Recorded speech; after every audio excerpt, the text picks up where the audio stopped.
raiva por como a gente trata o único lugar que a gente tem para viver nesse universo, né?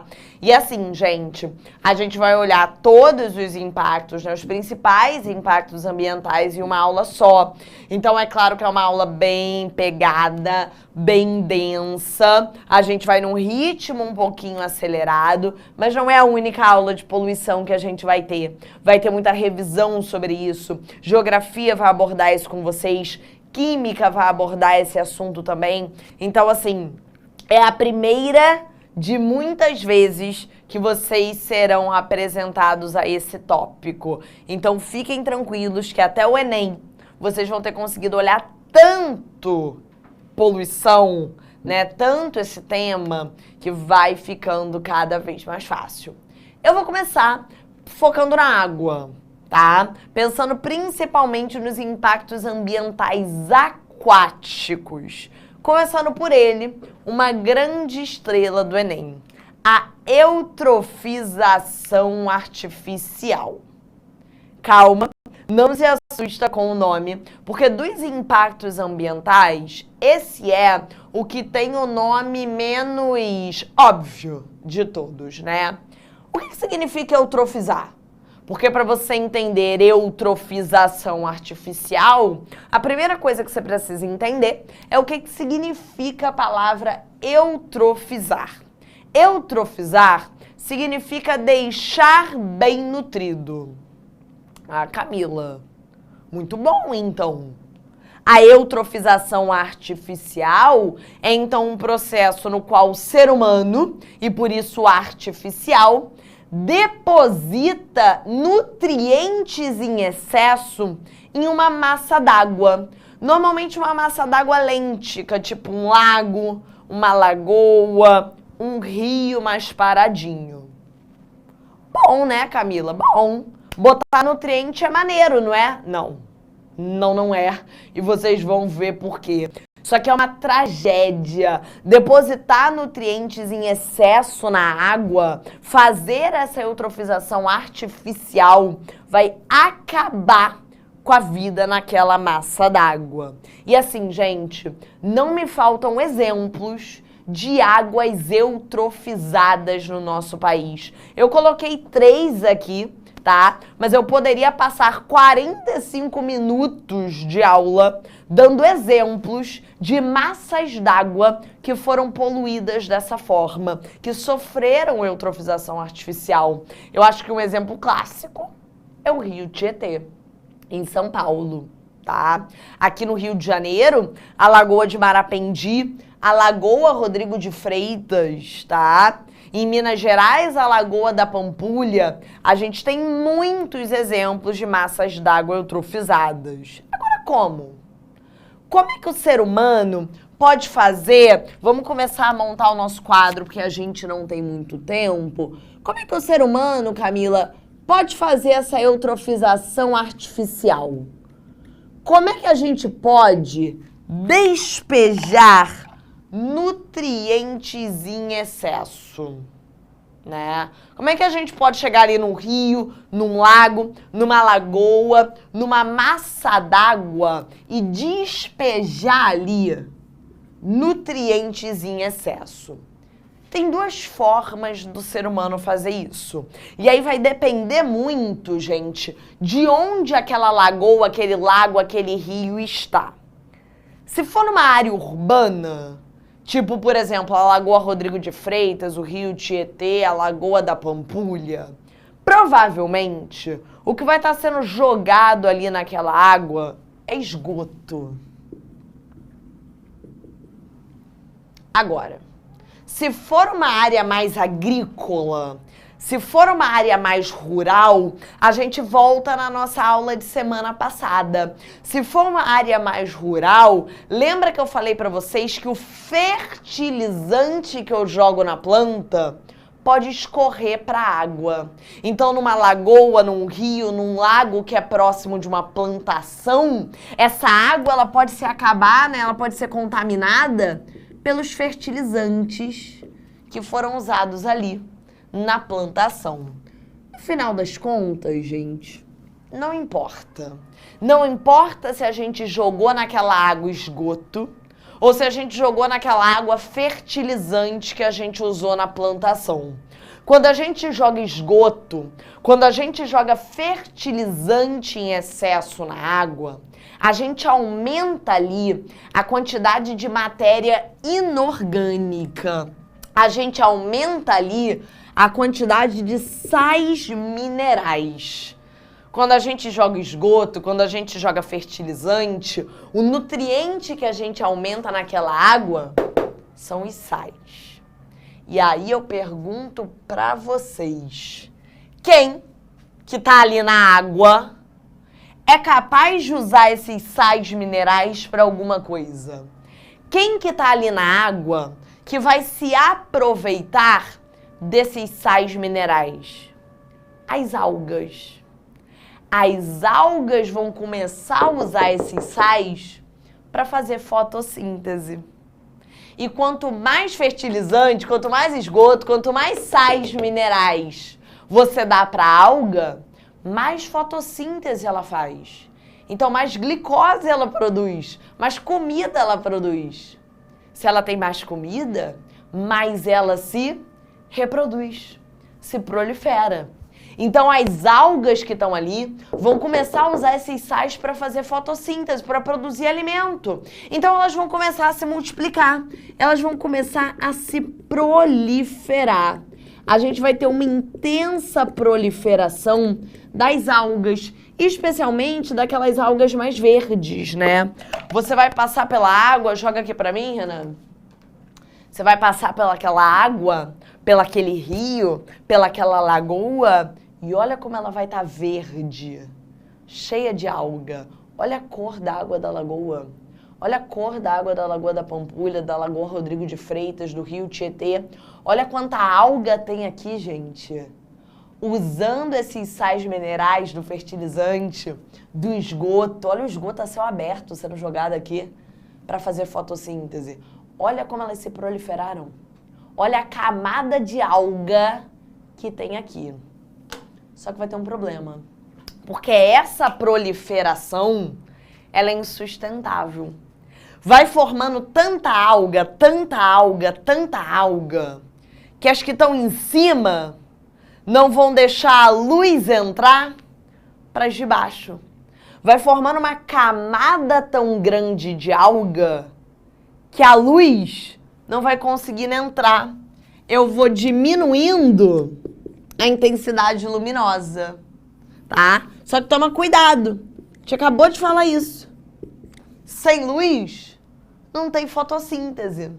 Então, as algas que estão embaixo, sem luz, não vão fazer fotossíntese. E se não fazem fotossíntese, vão morrer de fome. Então, as algas que vão ficando mais para baixo, sem luz, elas começam a morrer. A gente começa a ter a morte das algas. Tem matéria orgânica morta, tem o ser vivo morto. Quando os seres vivos morrem, eles têm que ser decompostos. Essas algas que morreram vão começar a sofrer decomposição. Decomposição aqui, gente, por bactérias. Bactérias que vão usar o oxigênio para decompor essas algas. Essas bactérias que usam o oxigênio para fazer a decomposição, a gente chama de bactérias aeróbicas ou aeróbias. Conforme essas bactérias vão decompondo essas algas, elas vão consumindo todo o oxigênio. Conclusão? O oxigênio vai acabar. Essas bactérias vão usar todo o oxigênio para decompor essas algas. Quando o oxigênio acabar, quem morre? Todo mundo. Sem oxigênio, todo mundo morre.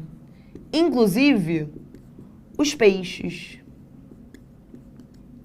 E aí, você vai passar pela lagoa, você vai passar por esse lago, você vai passar por esse rio e você vai ver isso aqui, ó.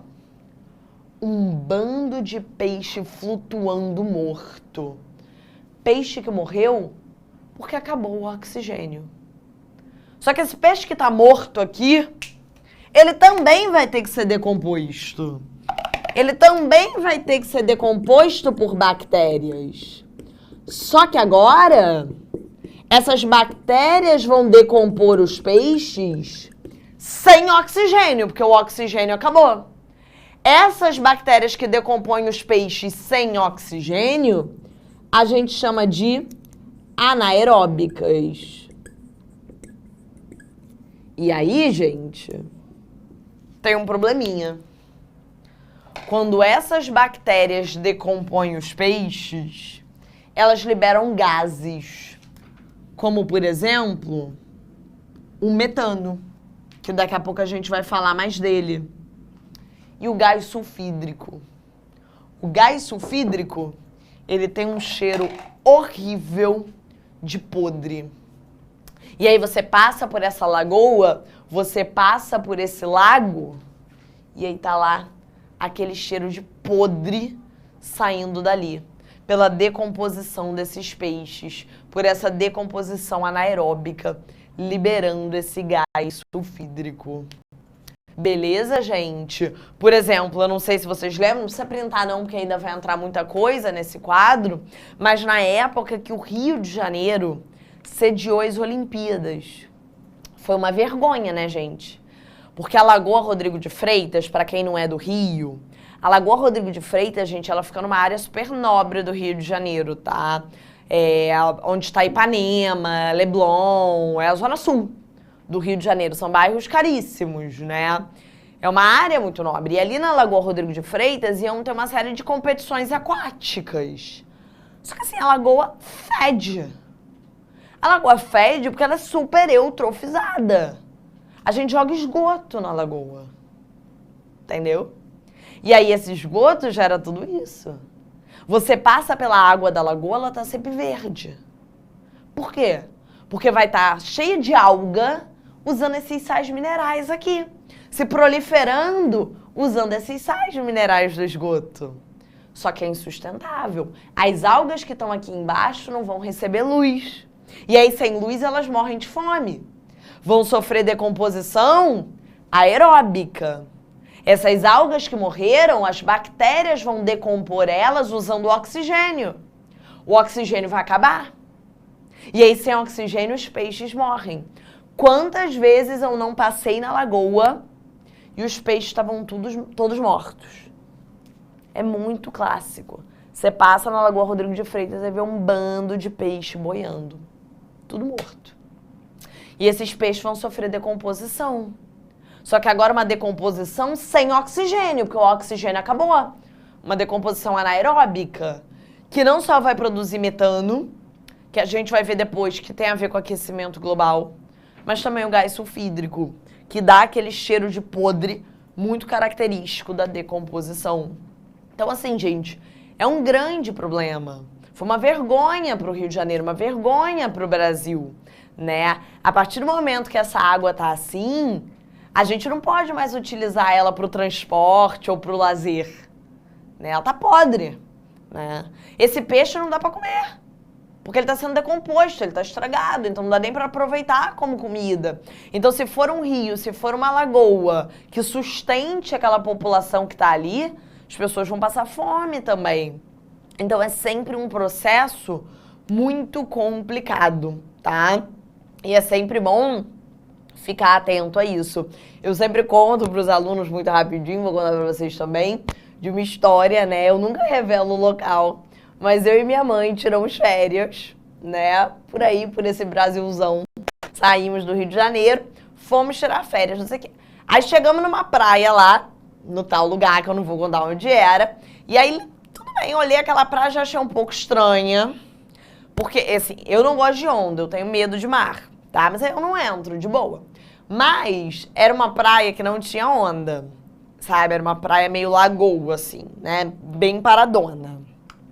Aí aquilo já me... Falei, ah, meu Deus, né? Água parada é sempre um problema. Mas tudo bem, minha mãe, olha que incrível essa aguinha maravilhosa, Camila, não tem uma onda, vamos entrar, vamos entrar.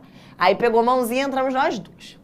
Começamos a andar pela lagoa, né, pela praia, ali, dentro da água, e tinha muita alga, gente. Era uma parada meio assim, sabe? Assim, muita alga, papo das algas estarem grudando na gente. E eu virei pra minha grande mãe, falei assim, mãe, vamos sair daqui que essa água tá suja? Olha a quantidade de alga que tem aqui. Isso aqui tá poluído. E claramente deve ser esgoto, porque era uma área urbana, cheia de prédio ao redor. Aí minha mãe, muito bem entendida, virou pra mim e falou assim, Camila, isso aqui é típico da região. Eu adoro. Falou, isso daqui é normal. Aqui a água é assim, Camila, é da região aqui, tem água quente, tem muita alga mesmo aqui, normal. Eu falei, mãe, tudo bem, seguimos. Né? Nunca desrespeitem a mãe de vocês, mesmo quando ela não tem razão. Aí tá bom. Daqui a pouco, passa, gente. Cocô. Era um cocô tão humano, mas tão grande o cocô que passou do nosso lar. E aí quando a gente continua entrando e olha, assim, esgoto, era nesse papo, assim, a céu aberto caindo. A gente estava nadando, né, no próprio esgoto. Estava nadando nas fezes, assim. Aí, obviamente, saímos correndo, desesperados, minha mãe querendo tomar banho. Eu falei, mas não era típica da região, dona Márcia? É a minha dica que eu dou pra vocês, gente. Algumas águas, de fato, têm algas naturalmente. Existem regiões, normalmente, de águas frias, aonde esse fenômeno de eutrofização acontece pela própria circulação da água, tipo Cabo Frio. Então, em algumas épocas do ano, a água fica cheia de alga, mas não é por poluição. É porque os nutrientes do fundo sobem, tá? É o que o pessoal da geografia chama de ressurgência. Então, de fato, existem algumas regiões onde isso aqui pode acontecer por ressurgência. Mas, assim, são regiões muito específicas. Não era o caso ali onde a gente estava, tá? Então, a minha dica para vocês é, entrou numa água e tá com muita alga. Aquelas algas estão se proliferando porque tá rolando sal mineral ali. Será que é da região? Ou será que tem alguém jogando fertilizante, esgoto, que é o mais comum ali? Tá? Então fica com essa dica pra vida de vocês. Beleza?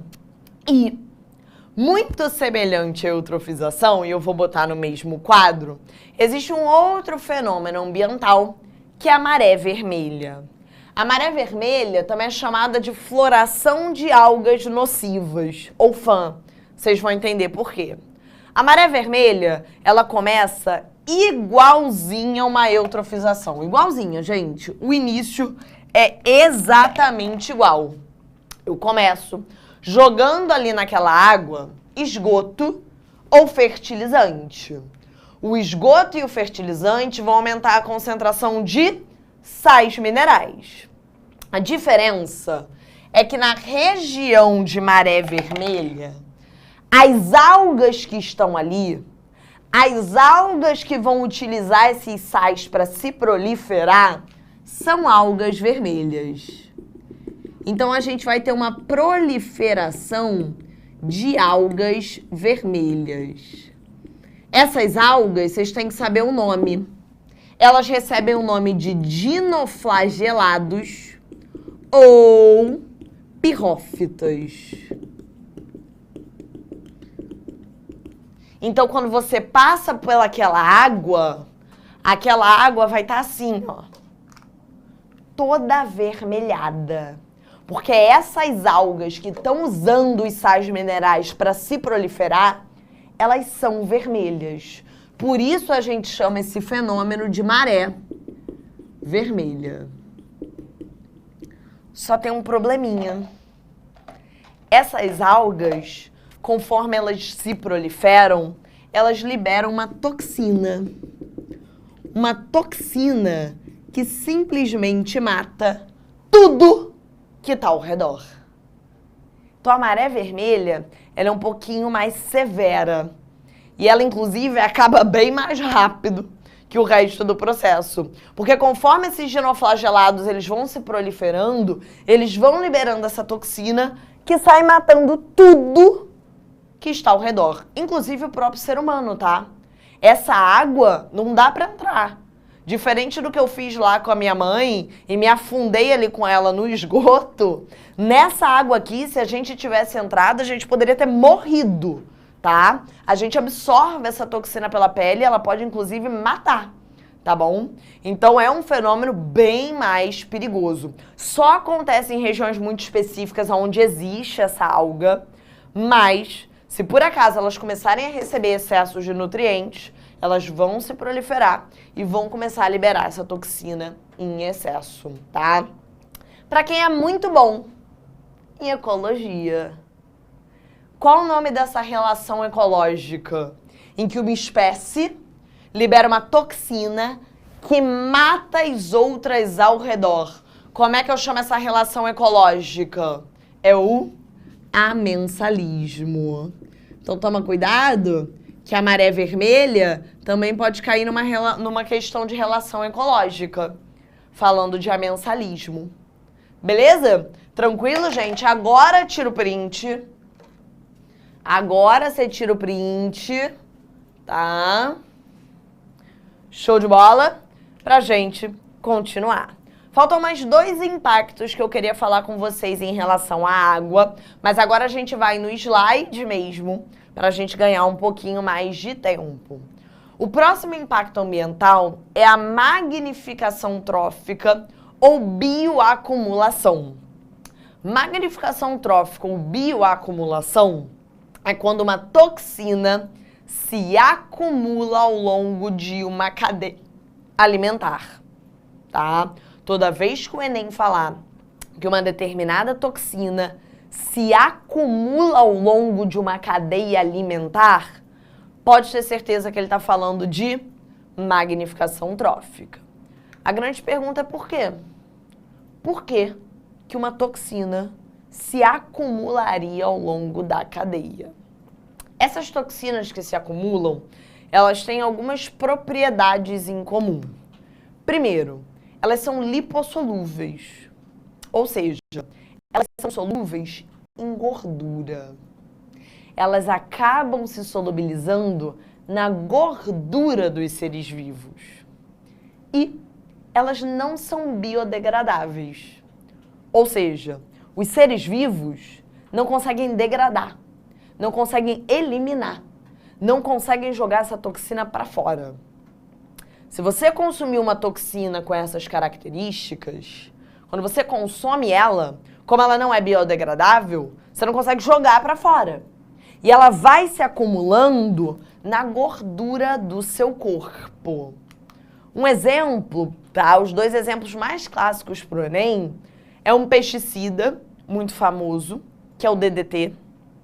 É daí que vem a palavra dedetização, tá? Porque o DDT é um inseticida muito famoso, chegou a ser muito utilizado por muitos anos, tá? Para matar pragas da plantação. Mas ele tem esse problema, ele se acumula ao longo da cadeia alimentar. E os metais pesados, como o mercúrio e o chumbo, tá? Então, só para vocês terem uma noção, imagina que alguém vá colocar um DDT lá na plantação. Então, a pessoa fala assim, ai, vou usar só um pouquinho de DDT lá nas minhas plantas para matar algum inseto praga, tá?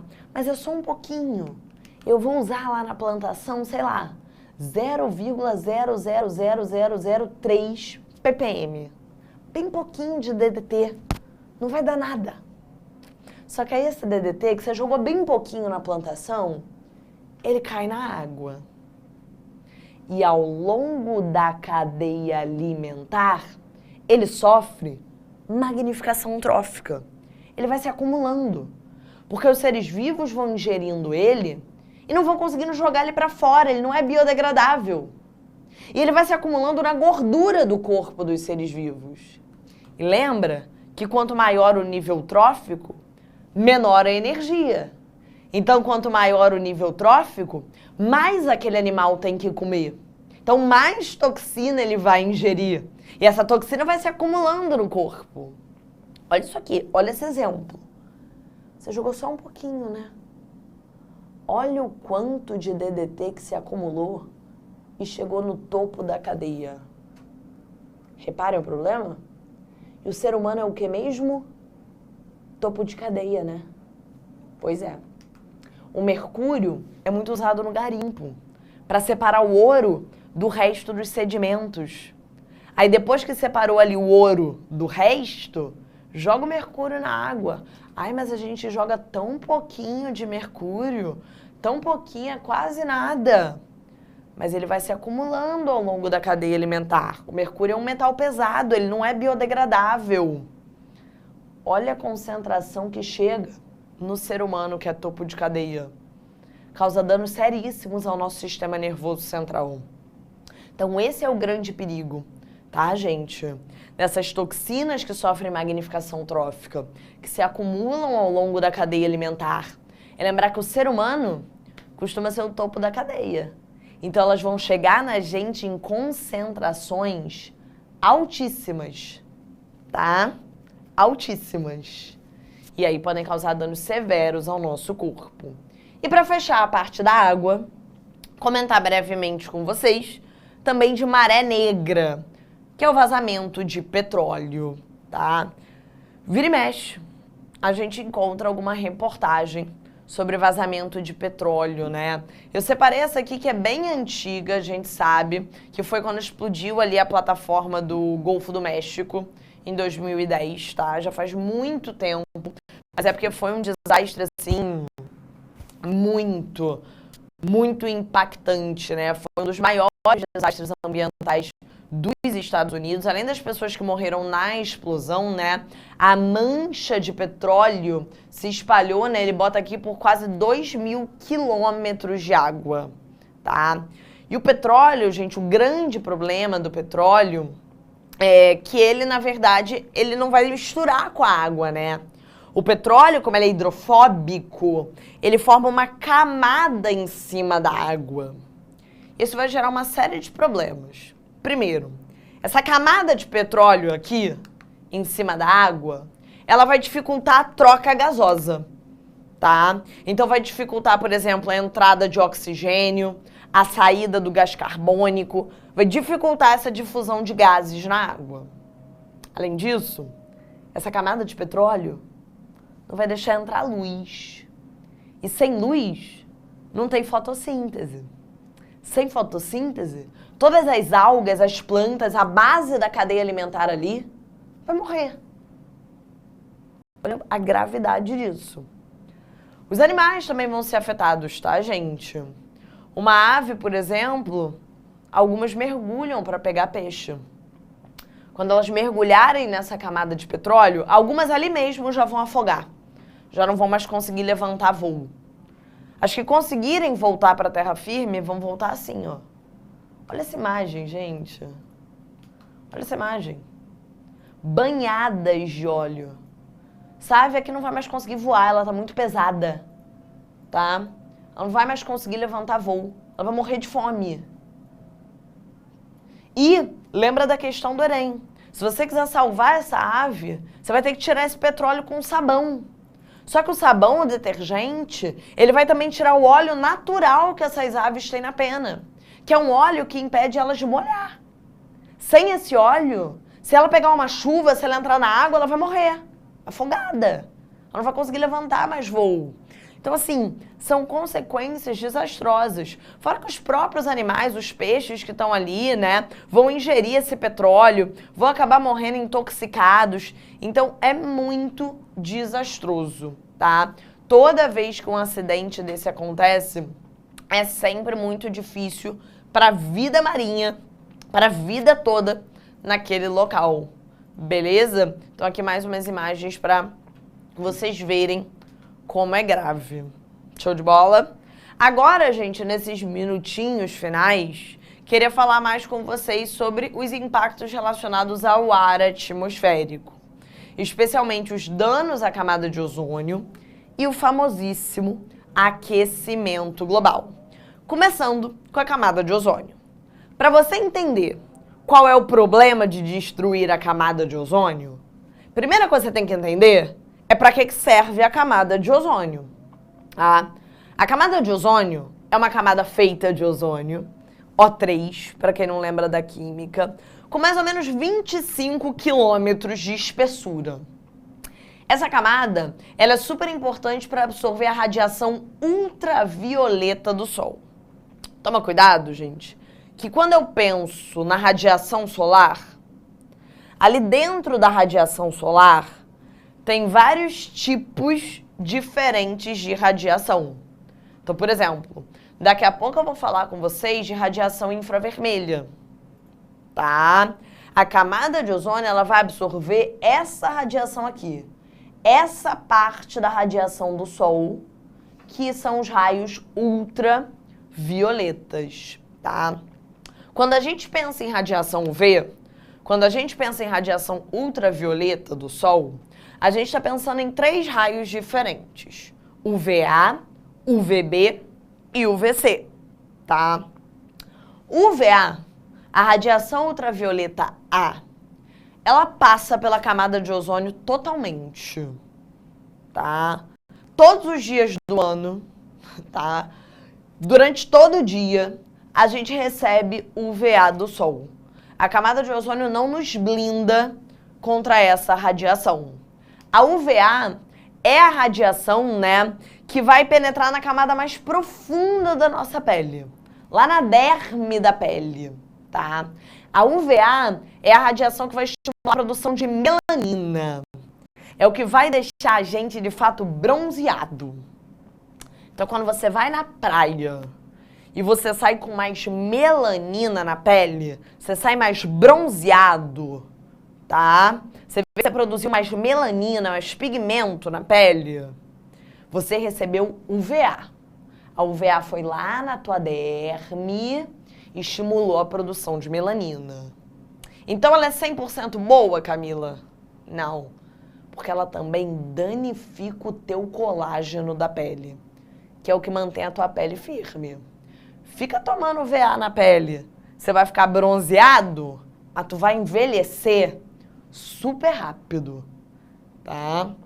Essa aqui não tem jeito, tem que se proteger, tem que usar protetor todos os dias, em todas as estações do ano. Não tem conversa. Tem que comprar um protetor que te proteja contra o UVA, tá? Não precisa ser bloqueador, mas um protetor solar para te proteger da UVA, beleza? A UVB é retida em parte pela camada de ozônio, tá vendo? A camada de ozônio dá uma boa segurada nela, tá? A gente recebe mais UVB no verão e naquela hora do sol ruim, de 10 às 4. Essa é a hora que ela chega com mais força. Então, no verão e nesse horário de 10 às 4 da tarde, é a hora que a UVB tá bombando. Mas, em geral, a camada de ozônio dá uma boa segurada nela. A UVB, ela pega só na superfície da pele. Ela é a radiação que te deixa queimado. Isso aqui não é bronze, não. Isso aqui é queimadura. Quem nunca saiu da praia assim? Quem nunca? Eu já saí algumas vezes da praia assim, da piscina assim. Isso aqui é queimadura, gente. Queimado, tá queimado. A UVB queimou a tua pele. Só que tá relacionado a longo prazo com câncer de pele, tá? Pode ficar assim não, gente. Isso é queimadura solar. E por fim, tem a UVC. A UVC, repara, ela não passa. A camada de ozônio serve principalmente para ela. A camada de ozônio bloqueia a passagem da UVC. Se a gente não destruir, a UVC não chega na nossa pele. Graças a Deus não chega. Porque a UVC é a mais perigosa. É a que é mais relacionada a câncer de pele. E por isso que tem essa camada de ozônio para te blindar dela. A UVC não deveria chegar na tua pele. Ela não deveria passar pela camada de ozônio. Só que o ser humano olha pro negócio e fala, como é que eu vou estragar? e destrói essa camada. Destrói como? Com um composto chamado de clorofluorcarboneto, ou CFC. Os CFCs, eles foram desenvolvidos lá na década de 30 nos Estados Unidos, tá?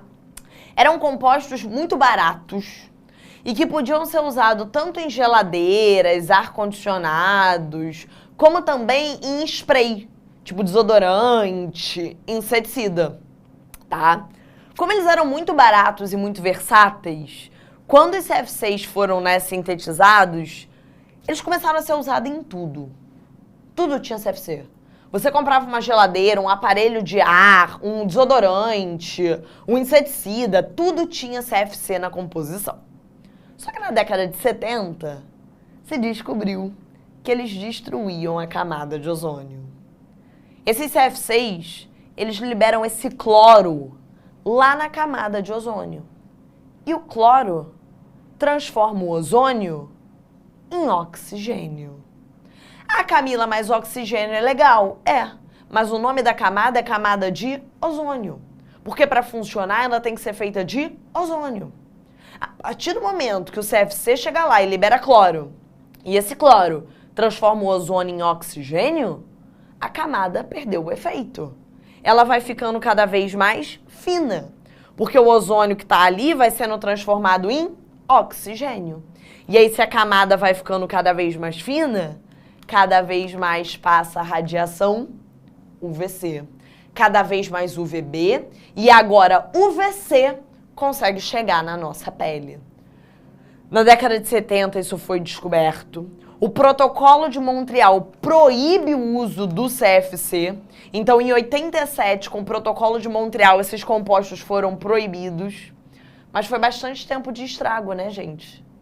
A parada foi sintetizada na década de 30. O uso só foi proibido em 87, pelo Protocolo de Montreal. A gente destruiu bem a camada de ozônio. Não vou mentir. Como foram proibidos em 87, esse é o impacto que a gente mais, sim, conseguiu reverter, tá? Cada vez mais a camada de ozônio se regenera. Cada vez mais ela está voltando a ficar íntegra novamente. Se a gente se comportar, ela vai voltar a ficar bem. Vai demorar, mas ela vai voltar, tá? Então, assim, esse dos impactos é o que a gente tomou as melhores medidas, é o que a gente mais prontificou ali a estar resolvendo, tá? Mas tem que usar o protetor solar, porque você pode estar ali numa região da camada de ozônio onde ela está mais fininha, até hoje, e aí você vai estar recebendo esse UVB e esse UVC na tua pele. E para fechar, efeito estufa e aquecimento global. Além da camada de ozônio, gente, o nosso planeta ainda tem uma outra camada de gases. A camada de gases estufa. Toma só cuidado para não confundir. A camada de gases estufa, como por exemplo o CO2, o gás carbônico, ela serve para reter uma outra radiação. A camada de gases estufa serve para reter uma parte da radiação infravermelha do Sol. Então a radiação do Sol chega no nosso planeta. Essa camada de gases ajuda a reter, tá vendo? Uma parte dessa radiação infravermelha. Isso é super importante para aquecer o nosso planeta. O efeito estufa, gente, é essencial para a vida. Se essa camada não existisse, o nosso planeta ia ser frio demais. A temperatura média ia ser cerca de menos 18 graus. A média, tá?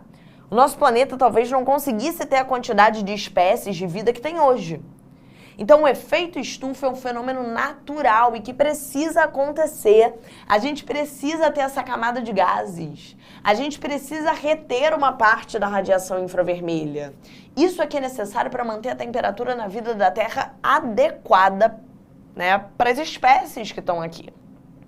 O problema é o que a gente falou 2 semanas atrás. O problema é que o ser humano libera esses gases em excesso. O problema é que a gente libera em excesso gás carbônico, CO2. Lembra que a gente falou disso? Toda vez que a gente queima combustível fóssil, a gente libera CO2. A gente ainda desmata, a gente ainda tira a planta. Ou seja, ainda diminui a captação desse CO2. É o combo, né? A gente está queimando combustível fóssil para liberar CO2 e está tirando a planta, que é quem poderia sequestrar esse gás. Não satisfeito de estar liberando o CO2 em excesso, a gente ainda libera o metano. E não é só na eutrofização, não. É no gado também. O boi, a vaca, são animais ruminantes. O boi, a vaca, dentro deles, tem uma série de bactérias que ajudam na digestão da celulose das plantas que eles comem. O problema é que quando essas bactérias que estão aqui no rumen, que estão aqui, né, no estômago desses animais, ajudam na digestão da celulose, elas liberam metano. Esse gás não vai ficar preso aqui dentro. O boi e a vaca vão liberar esse metano pelo arroto, pelo pum, pela flatulência. A pecuária é uma das principais formas de liberação do metano. E o metano é 20 vezes pior, 20 vezes mais estufa que o CO2. Imagina, essa camada é boa, mas se a gente fica queimando combustível fóssil, se a gente fica tirando as plantas, se a gente fica tendo pecuária de forma descontrolada liberando metano, esses gases se acumulam em excesso. E aí retém radiação infravermelha demais. E aí esquenta demais o planeta. Essa intensificação do efeito estufa é o que a gente chama de aquecimento global. Beleza? E é muito cobrado ali no Enem, né, gente? Essa tirinha aqui é um clássico de cair, né? A gente tem ali o aquecimento global fazendo uma tragédia com o nosso planeta, né? O derretimento das geleiras, que vai aumentar o nível do mar. O derretimento das geleiras, por si só, já vai matar ali uma série de animais que vivem naquela região, que vão ficar sem ter onde morar, né? O aumento do nível do mar vai desaparecer com alguns lugares litorâneos do nosso planeta. A própria temperatura do planeta já vai levar, o aumento da temperatura já vai levar à extinção de vários animais e plantas que moram aqui. Então, tudo isso é muito complicado. E é por isso que o Enem vai cobrar, e vai cobrar muito. Beleza, gente? Deixei questão para vocês tentarem com um gabarito super importante. Fechamos. E semana que vem, não vou contar o que é, não. Surpresa. Até lá. Tchau. Assista nossas aulas a hora que você quiser.